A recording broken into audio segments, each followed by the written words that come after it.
Today we're taking a look at the JST Hellraiser bass plugin.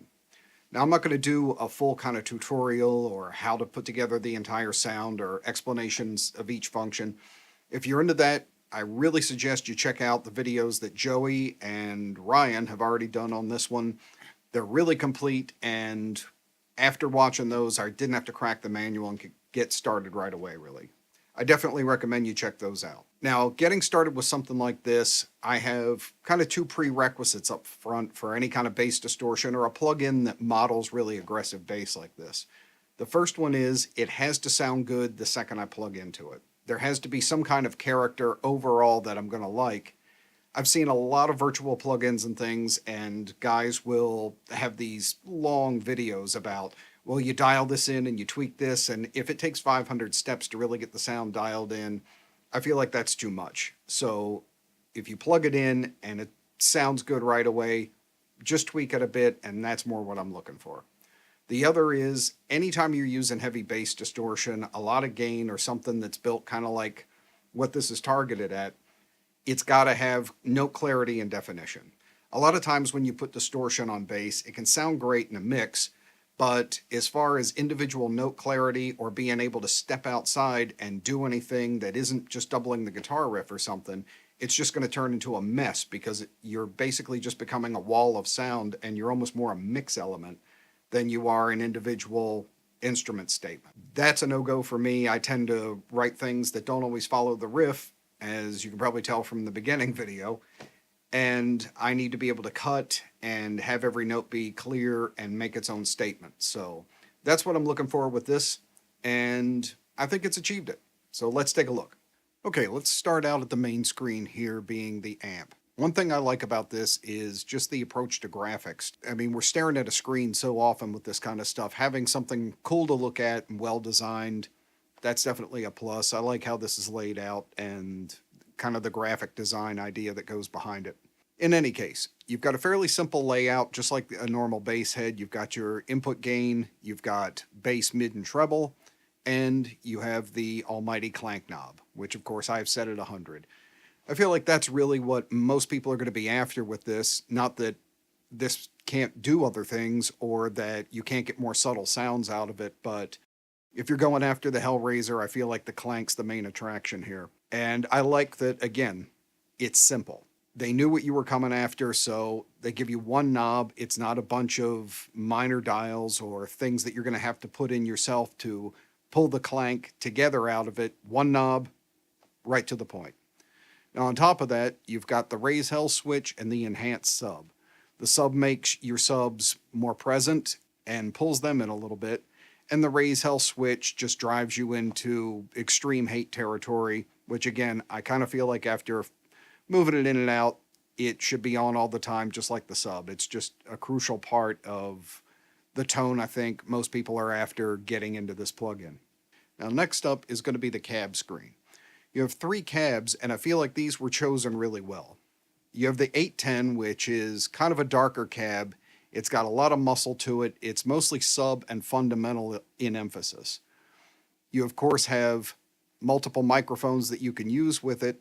I feel like for players who aren't going to stand out quite as much in the mix, but are really going to drive the bottom end of a song, massive kind of low end in it, this is your cab. Now, the 215 is, I feel like, the bridge in between the 810 and the JST cab. It's got a bit more mid presence. It's still deeper than this one is, but it has its own honk, and it's not quite as dark or massive in the subs as the 810 is going to be. And then finally, you have the JST match cab. I'd be really curious to find out what cab he modeled this one after, because it really sounds great. You've got a lot of upper mid to it. You've got a lot of aggro kind of gain going on, and it just suits, I feel like, the tone the best. You're going to get the most cut and grind and clank out of using this one. I feel like they take a little bit more dial in if you're trying to cut through a mix with the other two, though. A huge advantage on this is, even though you've got a couple of really great cabs built into the plugin, is you can shut it off and you can add your own. I've got some impulses that I use my own for my own cabs that I'm really kind of partial to. I don't know if I'd use them with this, but having that option is really great. So I'm glad it wasn't a closed architecture and something that you couldn't start dialing in your own things with. Now, next up, we've got the EQ section, and this was a big, big thing for me. Having multiple parametrics here just was something that I thought was brilliant to add into it, having it right in-house in it. I know, at least with myself, there are specific areas I like to hear all the time. I can dial in a bass tone really quickly if I have an available EQ, and plus having the high and low pass is a huge advantage. I tend to immediately go for like a 120 bump, somewhere around 2.5 for my cut and clarity.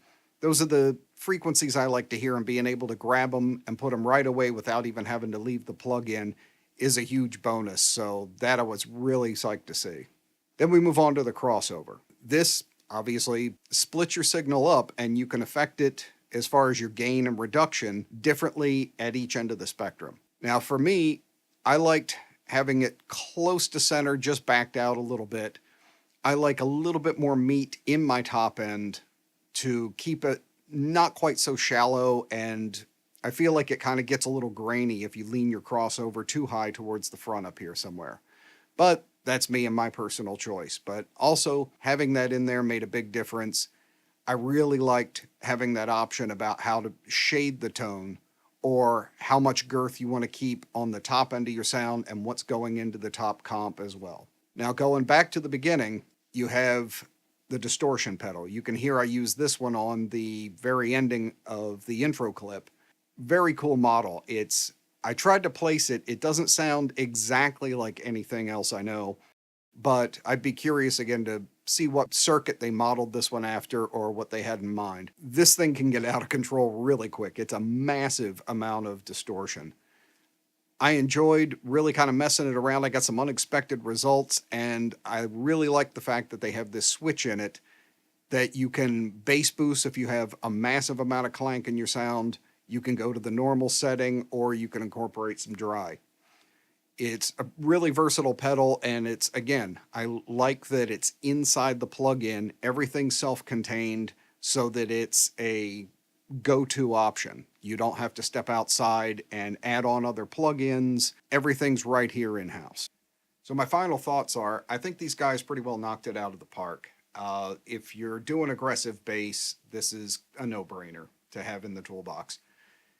I wouldn't actually be surprised if a lot of guys started using this live and just going DI out of here straight out, because it's going to cut out a lot of things about backline, things like that, and just having an absolute crushing wall of sound going out front. It makes a lot of sense, and it saves a ton of money on gear. So my two prerequisites are met. It sounds good the second I plugged it in, and the note clarity's there. They've done a really great job, especially with dialing in that crossover and having enough different options that you can clean your sound up, you can detail it, and really get it exactly where you need it to sit in the mix without a ton of other processing. So, shout out to Ryan at JST. Much appreciated for getting this one out to me and letting me check it out. And you know the deal. Like, subscribe, share, all that good stuff. Got some more demos and videos coming up, got some lesson material, and Metal Bass Microscope episode 2 coming up here shortly too. So, I'll see you on the next one.